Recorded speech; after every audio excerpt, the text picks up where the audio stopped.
Good day everybody, it is Chrissy Chris. Welcome back to my channel. This is gonna be day 3 video of the Wales trip, but unfortunately I actually lost some of the footage, and as you can see I am back home, so this is like futureness right now. But yeah, really gutted. I lost a lot of footage, but lucky enough the partner actually had some drone footage of when we went to check out the tallest waterfall in Wales. I'm going to put the name here, and obviously it's going to be in the thumbnail and that. But yeah, I hope you enjoy what was captured. But yeah, big thumbs up to the partner. Again, really gutted. It's just one of them things that sometimes happens. Yeah, my phone basically spazzed out, and yeah, but I hope you enjoy it anyway. And the adventure continues on because the rest has been saved and it's all good. But enjoy.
Alright, and there we have it. Short and sweet, but I hope you lot enjoyed that one.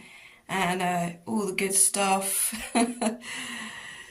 Day 4 will be posted in a few days' time, so keep your eyes out. Be sure to hit that bell button to be notified when a new video comes up.